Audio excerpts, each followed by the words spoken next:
दोस्तों नमस्कार, आपका अपना ही चैनल सीटेट राजा में आपका स्वागत है। आज हम लोग 2014 फरवरी का सीडीपी लेंगे आसान भाषाओं में एक्सप्लेन के साथ। चैनल पे आपको 2011 से लेकर 21 तक का previous year paper and digital class content के साथ दोनों को कंबाइंडली अगर आप कर लोगे तो इस बार का सीटेट ट्रिकी वे में, मैजिकल वे में, स्मूथली फर्स्ट अटेम्प्ट में आप क्रैक करोगे। सीटेट का बनना है राजा, सब्सक्राइब करें सीटेट राजा। क्वेश्चन नंबर 1 लेते दोस्तों।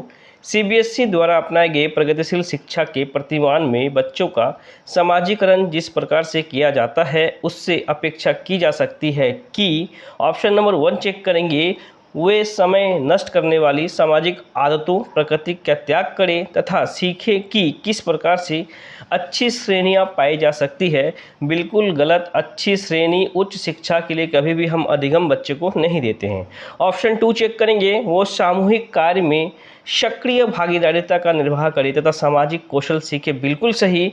वो सक्रिय भागीदारिता एक पॉजिटिव टैगवर्ड है, नोट डाउन करेंगे। जहां बच्चे सक्रिय हो, जहां बच्चे एक्टिव हो, लर्निंग बाय डूइंग हो, वो हमारा ब्रॉड और व्यापक आंसर होता है। ऑप्शन 3 चेक करेंगे, वो बिना किसी प्रश्न उठाए समाज के नियमों विनियमों का अनुपालन करने के लिए तैयार हो सके। बिल्कुल गलत। किसी भी प्रकार की सामाजिक पृष्ठभूमि होते हुए भी वह सब स्वीकार करे जो उन्हें विद्यालय द्वारा प्रदान किया जाता है। बिल्कुल गलत। क्वेश्चन नंबर 2 चेक करेंगे दोस्तों, निम्नलिखित में से कौन सा बायोस्की के सामाजिक सिद्धांत पे आधारित है। दोस्तों बायोस्की जहाँ पे आ जाए ना, वहाँ पे सामाजिक, सांस्कृतिक, सामूहिक गतिविधि, पार ढांचा, इसके फोल्डिंग को नोट डाउन करेंगे। सक्रिय अनुकूलन ऐसा बिल्कुल नहीं, ये पियाजे का था। बच्चे नन्हे वैज्ञानिक है, सक्रिय अनुकूलन करता है। पारस्परिक शिक्षण ये बायोस्की के द्वारा है कि परस्पर सामूहिक गतिविधि से बच्चे समाज से सीखेंगे और समाज के बिना बच्चे का भाषा विकास और बच्चे का विकास कभी भी नहीं हो सकता है। सामाजिक अधिगम का प्रतिपादक बायोस्की थे। ऑप्शन 3 चेक करेंगे, सांस्कृतिक निरपेक्ष संज्ञानात्मक विकास ये पियाजे का है। अंतर्दृष्टि सूच का सिद्धांत है। ऑप्शन 3 चेक करेंगे दोस्तों, एक शिक्षिका अपनी कक्षा से कहती है सभी प्रकार के प्रदत्त कार्यों असाइनमेंटों का निर्माण इस प्रकार से किया गया है कि प्रत्येक विद्यार्थी अधिक प्रभावशाली ढंग से सीख सके, अतः सभी विद्यार्थी बिना किसी अन्य की सहायता से अपना कार्य पूरा करें। वह कौशल वर्ग के किस नैतिक विकास के चरणों की ओर संकेत दे रही है। दोस्तों चेक करेंगे, उन्होंने औपचारिक चरण, कानून और व्यवस्था। बिल्कुल सही। यहाँ पे व्यवस्था बन रही है कि सारे प्रभावशाली ढंग से सीखें, एक दूसरे के साथ असाइनमेंट का निर्माण करें, तो वो कानून और व्यवस्था की बात कर रही है टीचर्स। क्वेश्चन नंबर 4 लेंगे दोस्तों, एक्सप्लेन के साथ। 14 वर्षीय देविका अपने आप में पृथक स्वनियंत्रित व्यक्ति की भावना को विकसित करने का प्रयास कर रही है। वह विकसित कर रही है नियमों के प्रति घृणा। बिल्कुल नहीं। वो स्वायत्तता। बिल्कुल सही। वो किशोरावस्था 14 वर्ष में है, वो स्वायत्तता का निर्माण कर रही है। और दोस्तों नोट डाउन करेंगे, किशोरावस्था को तूफान का काल, दुश्चिंता का काल, सक्रिय सदस्य, इस एज में लोग समूह के सक्रिय सदस्य होते हैं, ऑपोजिट लिंग के प्रति आकर्षण होता है। ये किशोरावस्था, जिन पियाजे का वीडियो जरूर देखें, आपको चैनल पे मिल जाएगा। किशोरावस्था का अक्करपन बिल्कुल नहीं, परिपक्वता बिल्कुल नहीं। क्वेश्चन नंबर 5 लेंगे, प्रगतिशील शिक्षा के संदर्भ में निम्नलिखित में से कौन सा कथन जॉन डीवी के अनुसार समुचित है। ऑप्शन नंबर 1, कक्षा में प्रजातंत्र का कोई स्थान नहीं होना चाहिए। बिल्कुल गलत। आज का शिक्षा प्रजातांत्रिक शिक्षा है, ऐसा बिल्कुल नहीं। विद्यार्थी को स्वयं ही सामाजिक समस्याओं को सुलझाने में सक्षम होना चाहिए। बिल्कुल सही। जॉन डेवी का ये मानना था। जिज्ञासा विद्यार्थी के स्वभाव में अंतर्निहित नहीं है, अपितु इसका कर्षण संवर्धन करना चाहिए। बिल्कुल गलत। पियाजे कहते हैं बच्चे जिज्ञासु प्राणी होते हैं, नन्हे वैज्ञानिक होते हैं। ये ऑप्शन बिल्कुल गलत है। ऑप्शन नंबर 4 चेक करेंगे, कक्षा में विद्यार्थियों का निरीक्षण करना चाहिए, न कि सुनना चाहिए। ये बिल्कुल गलत है दोस्तों। क्वेश्चन नंबर 6 लेंगे, भाषा अवबोधन से संबंध विकार है। दोस्तों प्लेलिस्ट में मात्र 2 मिनट का वीडियो डिस्लेक्सिया, डिस्कैलकुलिया, डिस्फेजिया मात्र ट्रिकी वे में है, देख लोगे 4 से 5 नंबर आपका गारंटेड आपका पक्का हो जाएगा सीटेट के अंदर। भाषा अवबोधन दोस्तों, अगर भाषा अवबोधन की बात करें, ना चालाघात, ना पठन वैफल्य डिस्लेक्सिया है, ना वाक् संबंध रोग है, ये भाषाघात को हम कहते हैं भाषा अवबोधन। नोट डाउन करेंगे। क्वेश्चन नंबर 7 लेंगे, निम्नलिखित में से कौन सा आलोचनात्मक दृष्टिकोण बहुबुद्धि सिद्धांत से संबंध नहीं है। नोट डाउन करेंगे। जब नहीं हो, किंतु, परंतु, तो हमें नेगेटिव ऑप्शंस थर्ड आई को आप ओपन करेंगे। ये शोध आधारित नहीं है, बिल्कुल गलत। विभिन्न बुद्धियाँ भिन्न भिन्न विद्यार्थियों के लिए विभिन्न पद्धतियों का मांग करती है, बिल्कुल सही, अलग अलग पद्धतियों की मांग करती है। ऑप्शन नंबर थर्ड चेक करेंगे, प्रतिभाशाली विद्यार्थी प्राय एक क्षेत्र में ही अपनी विशिष्टता प्रदर्शित करते हैं। ये बिल्कुल गलत है कि प्रतिभाशाली एक ही क्षेत्र में अपना विशिष्टता प्रदर्शित करते हैं। क्वेश्चंस में नेगेटिव और नेगेटिव भाई भाई नोट डाउन करेंगे। क्वेश्चन नंबर 8 लेंगे दोस्तों यहाँ पे क्वेश्चंस नहीं है, आंख बंद करके मैं निशाना लगाना को ट्राई करता हूँ, ऑप्शन को चेक करके क्वेश्चंस क्या हो सकता है, बेस्ट का बेस्ट क्या हो सकता है। विशिष्ट परीक्षणों के अभाव में भिन्न बुद्धियों का मापन संभव नहीं है, बिल्कुल सही। हार्वर्ड गार्डनर का बहुबुद्धि सिद्धांत था और हर बुद्धि को मापना इम्पॉसिबल था। ये सभी 7 बुद्धि को समान महत्व नहीं देता, ऐसा बिल्कुल नहीं। यह केवल एक नेगेटिव टैग वर्ड है। अब्राहम मैस्लो के जीवन भर में सुदृढ़ अनुभवात्मक अध्ययन पर आधारित है, ऐसा बिल्कुल नहीं। यह सर्वाधिक महत्वपूर्ण सामान्य बुद्धि जी के अनुकूल सुसंगत नहीं है, बिल्कुल नहीं। सामान्य बुद्धि और स्पेरमैन ने 2 बुद्धि दी थी, सामान्य बुद्धि और विशिष्ट बुद्धि। नोट डाउन करेंगे। क्वेश्चन नंबर 9 को लेंगे दोस्तों, कक्षा में विद्यार्थियों में व्यक्तिगत विभेद लाभकारी नहीं है क्योंकि अध्यापकों को वैविध्यपूर्ण कक्षा को नियंत्रित करने में आवश्यकता है, बिल्कुल गलत। हम कक्षा को कभी नियंत्रित नहीं करते हैं, अनुशासन में बच्चे को कभी नहीं रखते हैं। हानिकारक है क्योंकि इससे विद्यार्थी पे परमेश्वर दंड उत्पन्न होते हैं, ऐसा बिल्कुल नहीं। अनुपयुक्त है क्योंकि वो सर्वाधिक मंद विद्यार्थियों के स्तर तक पाठचर्या के स्थानांतर की गति को कम करता है, बिल्कुल सही। जो व्यक्तिगत विभेद जो बच्चे हैं उनके लर्निंग स्पीड को कम करता है, यह बिल्कुल सही है। ऑप्शन 4 को चेक करेंगे, लाभकारी है क्योंकि यह विद्यार्थी की संज्ञानात्मक संरचना को खोजने में अध्यापक को प्रवृत्त करता है, ऐसा बिल्कुल नहीं दोस्तों। क्वेश्चन नंबर 10 को लेंगे, विद्यालय आधारित आकलन प्रारंभ किया गया था ताकि, रीजंस क्या था जो विद्यालय आधारित आकलन था, राष्ट्र में विद्यालय शिक्षा संगठनों की शक्ति का विकेंद्रीकरण किया जा सके, ऐसा बिल्कुल उद्देश्य नहीं था। सभी विद्यार्थियों के संपूर्ण विकास को निश्चित किया जा सके, बिल्कुल सही। विद्यार्थी की उन्नति की बेहतर व्याख्या के लिए उनकी सभी गतिविधियों के नियमित अभिलेखन हेतु अध्यापक को अभिप्रेरित किया जा सके। अब अध्यापक को अभिप्रेरित करने के लिए ऐसा नहीं था, स्टूडेंट को अभिप्रेरित हो सके और सक्रिय भागीदारिता स्टूडेंट का हो, ऐसा था। विद्यालय अपने क्षेत्रों में विद्यालय अन्य विभिन्न विद्यालय की तुलना में प्रतियोगिता द्वारा अपनी विशिष्टता का प्रदर्शन करने हेतु अभिप्रेरित हो सके, ऐसा बिल्कुल नहीं। ऑप्शन 2 हमारा होता है सही आंसर। क्वेश्चन नंबर 11 लेंगे, निम्नलिखित में से कौन सा एक अन्य विकल्प से संबंध नहीं रखता है। प्रश्नोत्तरी सत्रों को संगठित करना, किसी विषय पे विद्यार्थी का प्रतिक्रिया लेना, फीडबैक लेना, इसमें तो विद्यार्थी सक्रिय होगा। प्रश्नोत्तरी क्विज परिचालित करना, इसमें भी सक्रिय होगा। स्व आकलन के कौशल को प्रतिमान करना, इसमें भी होगा। लेकिन अब सत्र में क्वेश्चन आंसर को संगठित कर रहे हो, इसमें स्टूडेंट कहाँ पे एक्टिव हो रहा है, ये तो अलग है, सबसे भिन्न है। क्वेश्चन नंबर 12 लेंगे दोस्तों। क्वेश्चन नंबर 12, निम्नलिखित में से कौन सा प्रश्न अपने विशिष्ट क्षेत्र से ठीक तरह से मिला हुआ है। ऑप्शन 1 चेक करेंगे, क्या आप अपने विद्यार्थी को उसकी गणित की उपलब्धि के आधार पे वर्गीकृत कर सकते हैं, यह मूल्यांकन है, ऐसा बिल्कुल नहीं। गणित के आधार पर हम सिर्फ मूल्यांकन कर लेंगे, बिल्कुल नहीं।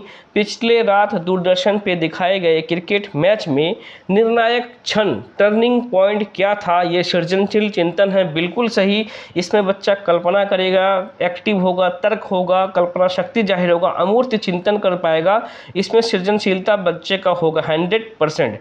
ऑप्शन 3 चेक करेंगे, जड़ी बूटियों के प्रयोग से चिकन पकाने हेतु कोई नई पक विधि लिखिए, ऐसा अनुप्रयोग ये कोई लिमिटेड है, कोई एक विधि लिखिए। निर्धारित कीजिए कि दिए गए मापकों में से कौन सा मापक आपको उत्तम परिणाम को पाने में सर्वाधिक प्रवृत्त कर सकता है, ये विश्लेषण है, ऐसा बिल्कुल नहीं। ऑप्शन नंबर 2 सबसे व्यापक है, सबसे विशिष्ट है। ऑप्शन नंबर क्वेश्चन नंबर 13 लेंगे दोस्तों। क्वेश्चन नंबर 13, निम्नलिखित में से कौन सा सर्वाधिक प्रभावकारी विधि हो सकता है जो आपकी इस अपेक्षा को पूरी कर सके कि वांछित विद्यार्थी अपना भागीदारिता द्वारा सफल हो सकते हैं। आप उनकी सफलता हेतु उनके क्षमता में विश्वास को अभिव्यक्त करेंगे। बिल्कुल सही, उनके क्षमता को हम अभिव्यक्त करेंगे कि बेटा तू कर सकता है, तू तेरे में अंदर टैलेंट है। इस तरह का मोटिवेशन अभिप्रेरणा बच्चे के लिए पुनर्वलन का काम करेगा। बच्चे आंतरिक रूप से मोटिवेट हो गए। ऑप्शन 2 चेक करेंगे, पढ़ाए जाने वाले विषय में आप अपनी रुचि विकसित कर सकते हैं। ऐसा अब अगर टीचर्स रुचि विकसित करेंगे, स्टूडेंट नहीं करेंगे तो कैसे होगा। ऑप्शन 3 चेक करेंगे, अपने लक्ष्य को महसूस करने के लिए बच्चे की अन्य बच्चों के साथ तुलना करना। दोस्तों, तुलना करना एक नेगेटिव टैगवर्ड है। इस बात पे बल देना कि आपकी उनसे अपेक्षा है, बिल्कुल नहीं। हम कभी स्टूडेंट से कभी भी अपेक्षा नहीं रखेंगे, रिजल्ट का कभी भी उनका परिणामों का आशा कभी नहीं करेंगे, हमेशा याद रखेंगे। दोस्तों, नेक्स्ट क्वेश्चन लेंगे जिसमें क्वेश्चंस है भी नहीं, तब भी मैं आपको आंख बंद करके निशाना लगाने का प्रैक्टिस करवाऊंगा। ऑप्शन चेक करेंगे, आत्मविमोह ऑटिज्म में बिल्कुल सही, ये लर्निंग डिसेबिलिटी है। परमस्तिष्क घात सेरेब्रल पल्सी, ये भी एक लर्निंग डिसेबिलिटी है, ये किसी के वजह से होता है। पर अभी घातक तनाव, ये जो स्ट्रेस है, ये कभी भी लर्निंग डिसेबिलिटी नहीं है दोस्तों। न्यून अवधान सक्रिय विकार, ये भी एक लर्निंग डिसेबिलिटी है। नोट डाउन करेंगे। ऑप्शन 3 हमारा होगा सबसे ज़बरदस्त आंसर। ये आंसर क्वेश्चन ये था, डैश का उदाहरण नहीं है, ये लर्निंग डिसऑर्डर के बारे में यहाँ पे सवाल था। नोट डाउन करेंगे। क्वेश्चन नंबर 15 लेंगे दोस्तों।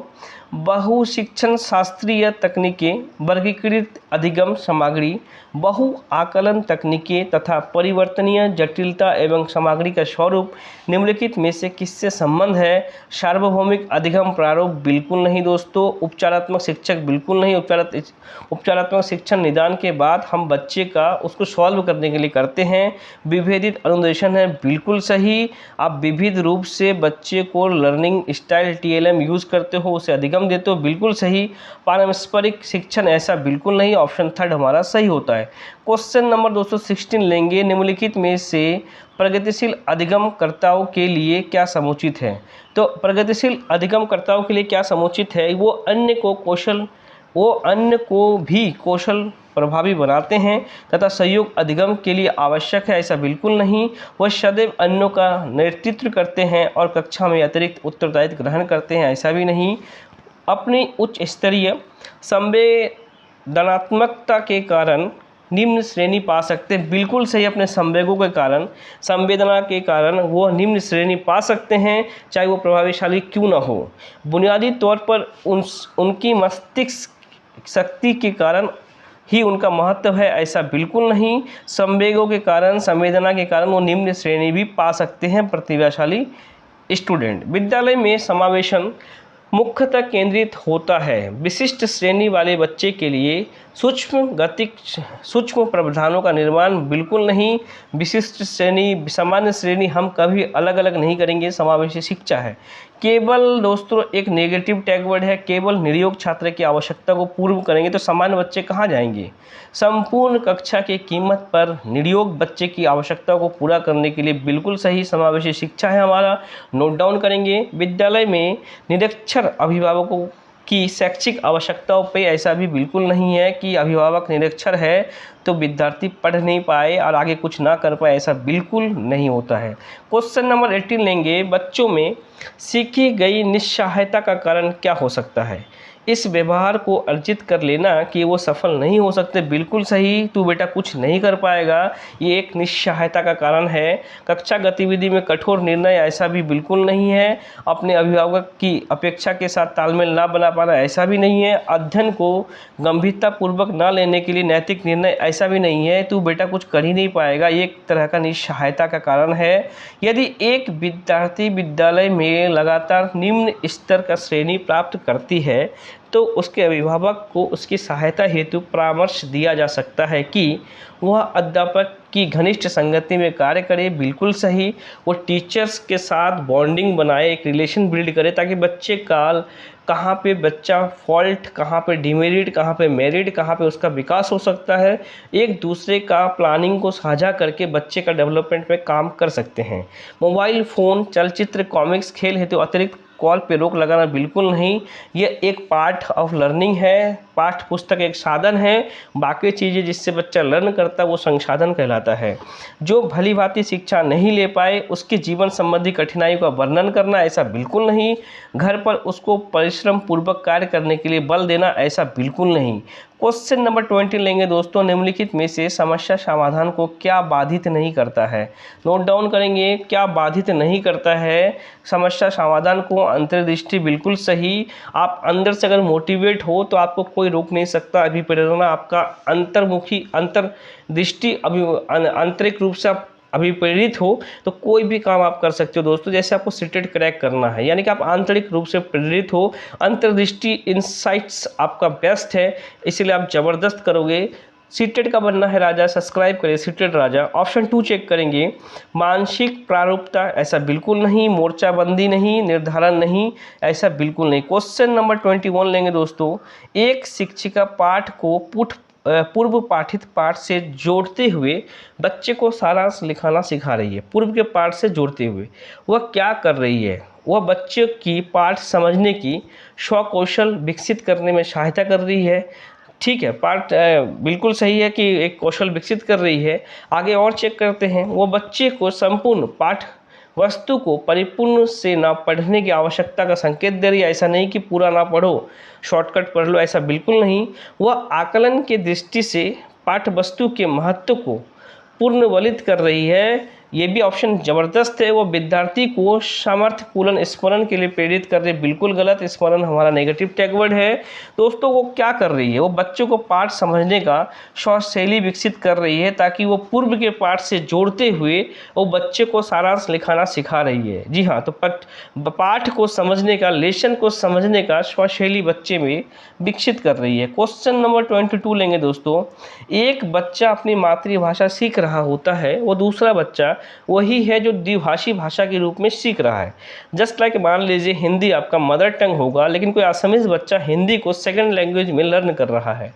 दोनों निम्नलिखित में से कौन सा समान प्रकार की त्रुटि कर सकता है? अब किसी के लिए वो मदर टंग है, किसी के लिए वो सेकंड लैंग्वेज है, तो वो क्या कर सकता है? अधिक सामान्यीकरण बिल्कुल नहीं, सरलीकरण नहीं। वो दोनों का दोनों विकासात्मक त्रुटि कर सकते हैं। 100% दोनों का दोनों विकासात्मक त्रुटि करेंगे।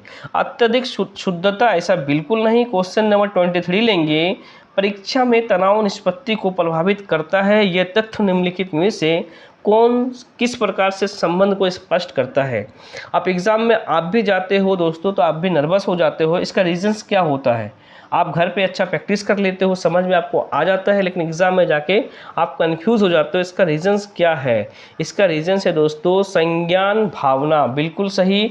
आपका जो संवेगात्मक चीज़ें हैं, संवेगात्मक रूप से आप प्रिपेयर नहीं हो पाते हो। आपका जो भावात्मक रूप है वो कहीं ना कहीं इमोशनल रूप वहाँ पे गड़बड़ हो जाता है, जो आप एग्ज़ाम में प्रिपेयर हो नहीं पाते हो। इसलिए मैं कहता हूँ स्मूथली आप इस बार स्मूथली से वीडियो देखें। पर टोटल सब्जेक्ट का वीडियो प्लेलिस्ट पे है, 20-20 वीडियो और 30-30 में क्वेश्चन सेट प्रीवियस ईयर के आपके मिल जाएंगे। मैं आपको प्रैक्टिस सेट भी करा दूंगा दोस्तों। इस बार आपको संवेग आपके ऊपर हावी नहीं होगा। फर्स्ट अटेम्प्ट पे आप इजी गोइंग आसान भाषाओं में आप सीटेट को क्रैक करोगे, काफ़ी मज़ा के साथ, इंजॉय के साथ एग्जाम सीटेट स्मूथली ट्रिकी वे में आप क्लियर करोगे। सीटेट का बनना है राजा, सब्सक्राइब करेंगे सीटेट राजा। तनाव विलोपन बिल्कुल नहीं है, निष्पत्ति चिंता नहीं है, संज्ञान प्रतियोगिता नहीं है। क्वेश्चन नंबर 24 लेंगे, तो एक अध्यापक उस बच्चे के साथ परामर्श करता है जिसका निष्पत्त्यात्मक प्रगति एवं दुर्घटना के पश्चात अनुकूल नहीं है। मतलब बच्चे का कोई ना कोई एक्सीडेंट हो जाने के बाद वो अनुकूल नहीं है। निम्नलिखित में से कौन सा प्रतिक्रिया विद्यालय में परामर्श के लिए सबसे बेहतर हो सकता है? यह एक उपशामक उपाय है ताकि लोग अपने को आरामदायक महसूस करें? बिल्कुल नहीं। यह अपने विचारों द्वारा खोज करने हेतु लोगों में आत्मविश्वास का निर्माण करेगा? बिल्कुल सही। टीचर्स जाके कहता है बच्चा तू कर सकता है, ये नहीं है तेरे पास तो ये तो है, इस चीज़ में तू बहुत आगे जाएगा, इसके अंदर तेरा स्पेशल क्वालिटी है, वो मोटिवेट होकर कुछ चीज़ आत्मविश्वास का निर्माण करता है बच्चे के अंदर, बिल्कुल सही। विद्यार्थियों को भविष्य के विकल्पों को चुनने हेतु ये एक अच्छा संभावित परामर्श है, बिल्कुल गलत दोस्तों। कभी भी हम भविष्य के लिए किसी को गाइडलाइन या किसी को अधिगम नहीं करते हैं। इस कार्य को केवल अनुभवी कुशल व्यावसायिक विशेषज्ञ से कराया जा सकता है, ऐसा बिल्कुल नहीं है। मोटिवेशन अभिप्रेरणा आदमी कहीं भी किसी भी तरीके से मोटिवेट हो सकता है और दे सकता है। 25 दोस्तों कट गया, तब भी हम इसे आंख बंद करके आपको निशाना लगाना सिखाऊंगा। कलाकार बनना चाहता है, उसके लिए कौन सा उपाय सबसे कम प्रेरक है? किसी विद्यार्थी की बात हो रही है, सृजन कलाकार बनने की बात हो रही है, आज सबसे कम प्रेरक कौन सा है? राज्य स्तरीय प्रतियोगिता को जीतने का प्रयास करना ताकि छात्रवृत्ति पाया जा सके, बिल्कुल गलत। किसी भी स्कॉलरशिप को पाने के लिए हम स्टूडेंट को राज्य स्तरीय प्रतियोगिता में भाग लेने के लिए नहीं कहेंगे। ऑप्शन 2 चेक करेंगे, अपने रंगमंचीय कलाकार साथियों के साथ समानुभूतिपूर्ण, स्नेही तथा सहयोग संबंध विकसित करना, बिल्कुल सही। सबके साथ एक अच्छा गुड रिलेशन क्रिएट करना, ये अच्छा बेस्ट ऑप्शन है। उन रंगमंचीय कौशलों को अधिक समय देना जिसके प्रति वो प्रफुल्लित था, बिल्कुल सही। जिसमें उसका इंटरेस्ट था उस कौशल पे ज़्यादा टाइम देना, बिल्कुल सही। संसार के श्रेष्ठ रंगमंचीय कलाकारों की निष्पत्ति से संबंध साहित्य पढ़ने के लिए तथा उससे सीखने का प्रयास करना, बिल्कुल सही। जो अच्छे अच्छे रंगमंचीय कलाकार हैं उनसे कुछ सीखना, उनसे कुछ आदर्श रूप से लेना, बिल्कुल सही ऑप्शन है दोस्तों। ऑप्शन नंबर 26 लेंगे, इनमें से कौन सा सिद्धांतकार यह मत स्पष्ट करता है कि बच्चे अपनी वृद्धि व विकास हेतु कठोर अध्ययन करते हैं? दोस्तों बंडूरा, मैस्लो, स्किनर, पियाजे। दोस्तों ये मैस्लो का कथन था, नोट डाउन करेंगे। 27 लेंगे, निम्नलिखित में से कौन सा तत्व कक्षा के अधिगम हेतु सहायता हो सकता है?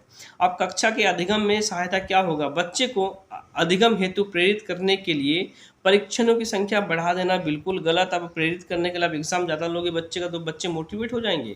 ऑप्शन 2 चेक करेंगे, अध्यापक द्वारा बच्चे की स्वायत्तता को बढ़ावा व सहायता देना, बिल्कुल सही, स्टूडेंट को बढ़ावा देना।